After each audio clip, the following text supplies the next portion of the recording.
Sorry অনেক পুরনো একটা ভিডিও আজকে পোস্ট করতে চলেছি, তাই আগেই ক্ষমা চেয়ে নিলাম। চলুন তাহলে এবারে ভিডিওটা শুরু করি। নমস্কার, সাতকাহন উপকথার আরও একটি নতুন ভিডিওতে সবাইকে স্বাগত।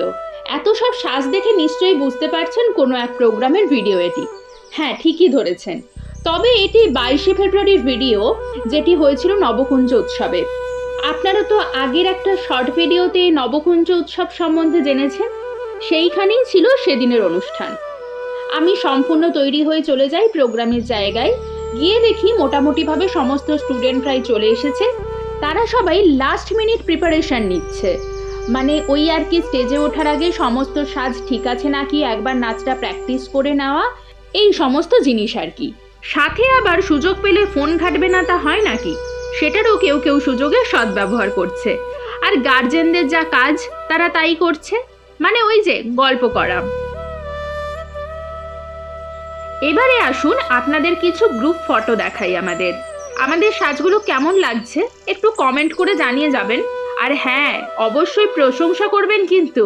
আমি কোনো অনুষ্ঠানে স্টুডেন্টদের সাথে সাথে গার্জেনদের সাথে ফটো তুলবো না তা হয় নাকি? মেহুলি দেবনাথ দাস, নবকুঞ্জ উৎসব কমিটির করতালি দেওয়া হোক।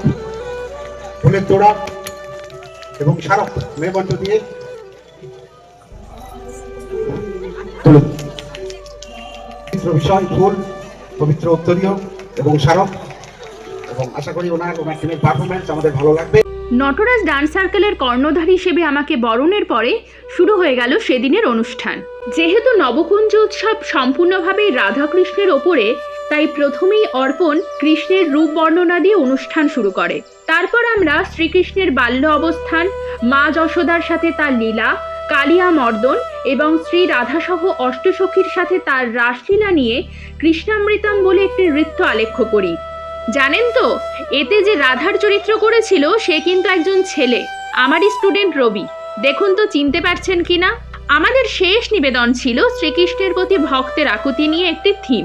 সেদিনে আমাদের সমগ্র অনুষ্ঠানের সঞ্চালনার দায়িত্ব আমি দিদিভাইকেই দিয়েছিলাম। এই যে এতক্ষণ আপনারা সবকিছু দেখছেন, ভাবছেন প্রোগ্রাম মানে কত স্মুথ, তাই না? এইবার তাহলে শুনুন। 22শে ফেব্রুয়ারি ছিল নবকুঞ্জের উদ্বোধন। আমাদের ছিল একদম উদ্বোধনী অনুষ্ঠান, সুতরাং আমাদের প্রোগ্রাম হওয়ার কথা ছিল সন্ধে 6টায়। সেদিন এত পরিমাণে বৃষ্টি হয়েছিল তা আপনাদের আর কি বলবো।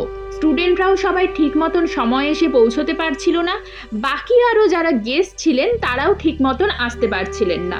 এদিকে বৃষ্টিও থামার নাম নিচ্ছে না, যত সন্ধে বাড়ছে তত বৃষ্টিও তার গতি বাড়িয়ে যাচ্ছে। কিছুজন তো বৃষ্টিতে ভিজেই প্রায় অনুষ্ঠানে আসে।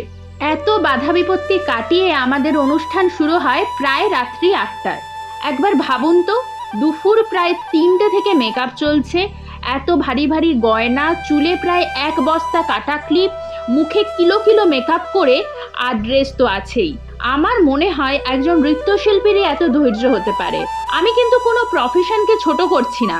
দেখুন, এত কিছুর পরে, এতক্ষণ ধরে অপেক্ষা করার পরও আমরা স্টেজে উঠে হাসি মুখে পারফরমেন্স করি। একজন নৃত্যশিল্পী হিসেবে গর্ব হবে না বলুন তো? তবে ওখানে সদস্যরা ছিল খুবই ভালো। আমাদের বারবার এসে চা দিচ্ছে, জল দিচ্ছে, খাবার দিচ্ছে, পুজোর প্রসাদ দিচ্ছে। আসলে ওনারাও তো আমাদের অবস্থাটা বুঝতে পারছেন। অ্যাকচুয়ালি ওনাদেরও তো কোনো দোষ নেই বলুন। বৃষ্টিতে মানুষ না আসতে পারলে কি আর করা যাবে। আমাদের অনুষ্ঠান তো দর্শকদের জন্যই। দর্শক না থাকলে প্রোগ্রাম করতে কি ভালো লাগে বলুন তো? এত কষ্টের পরে দর্শকদের হাততালি আমাদের সব কষ্ট ভুলিয়ে দেয়। ওটাই আমাদের আসল রসদ।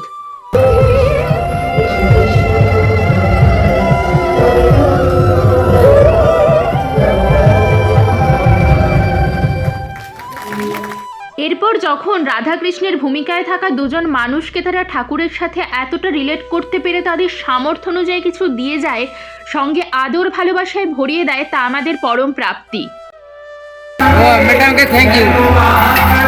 আপনাদেরও অনেক ধন্যবাদ আমাদের এত ভালোবাসা দেওয়ার জন্য। এদিকে রাধারানীর অবস্থা দেখতে পাচ্ছেন তো, চামচ না থাকায় হাতা দিয়েই কাজ সারছে।